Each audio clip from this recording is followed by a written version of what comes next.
today I'm reviewing the Haruharu Wonder Black Rice Toner, free of alcohol and fragrance. And really quick, I just want to say I purchased all these products with my own money. I'll never waste your time with sponsors or videos, so if you want to help support the channel, check out nobsbeauty.com. Join Patreon community or click on the links below. And thank you guys so much for clicking on the links below. It makes a huge difference. So thank you guys so much. I'll include a link to YesStyle for this one as well. Anyway, so finally get a chance to review this one, which I'm glad they finally made a fragrance-free version of this. I really enjoyed the toner originally, but it had too much scent to it, and I didn't like that. And this one was what I was looking for and wanting in the original. So, and they still have the fragrance version if you like that. So, okay, so I call it a black rice hyaluronic toner free of alcohol and fragrances. It's formulated with 95% natural derived ingredients, including 2,000 part per million of black rice extract from Korea, plus hyaluronic acid and beta-glucan to provide intense hydration while promoting skin cell regeneration. It's a lot of promises. A lot of promises. Fool me once, shame on you. Fool me twice, shame on me. Cameraman. Okay, it's never my fault because I don't make mistakes. Ever. Except for leaving my cookie on top of the countertop, which I came and ate.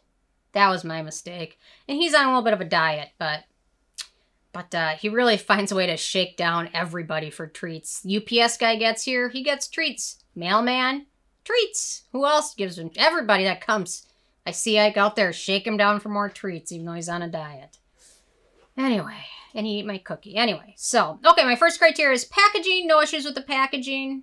It's kind of a unique kind of ombre packaging, right? That's what they call it, ombre, when it, yeah.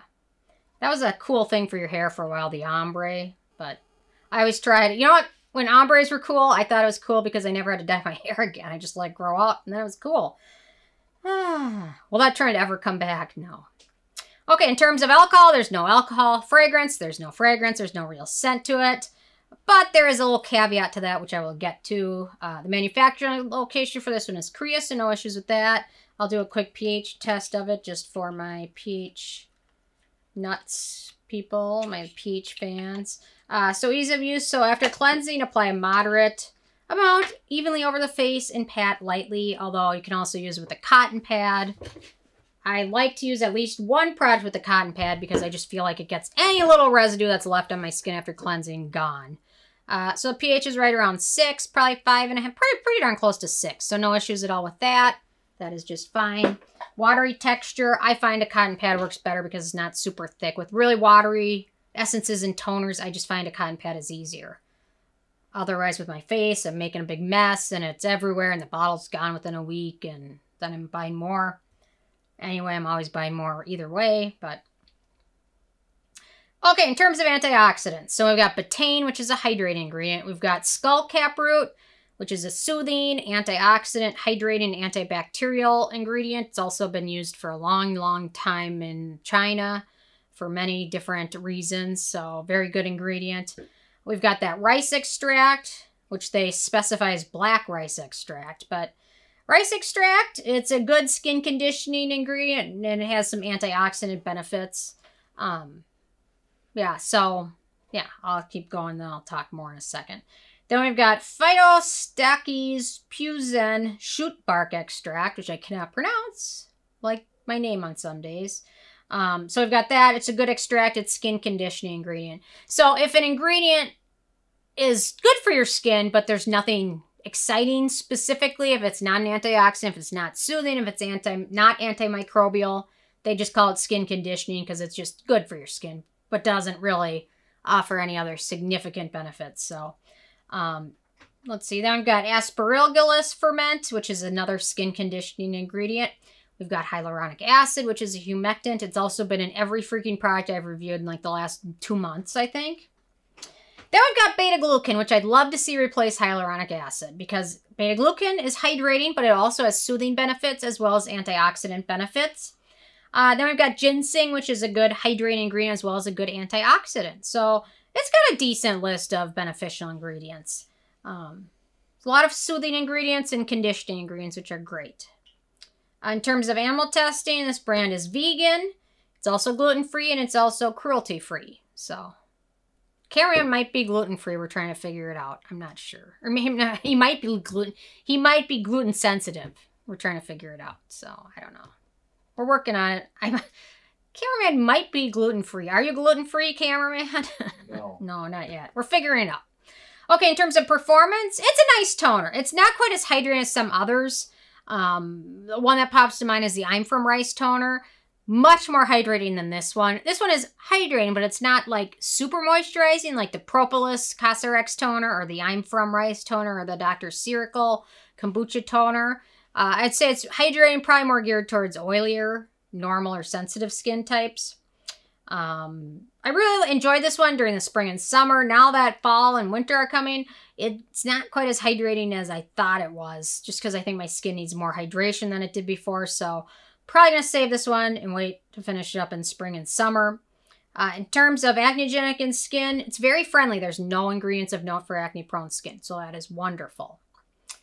Price, so this is a full size, which is 150 milliliters. Retails for about $17. I think that's 3.3 ounces, so pretty affordable. And the it factor. We get to the only kind of con of this product, and it's probably not a con for most people. It uses the Uronapri preservative, which actually became kind of controversial a few years ago when somebody unsubstantiated did a study, or they might not have even done a study, that showed it was very bad for you and for skin, and then that person disappeared altogether.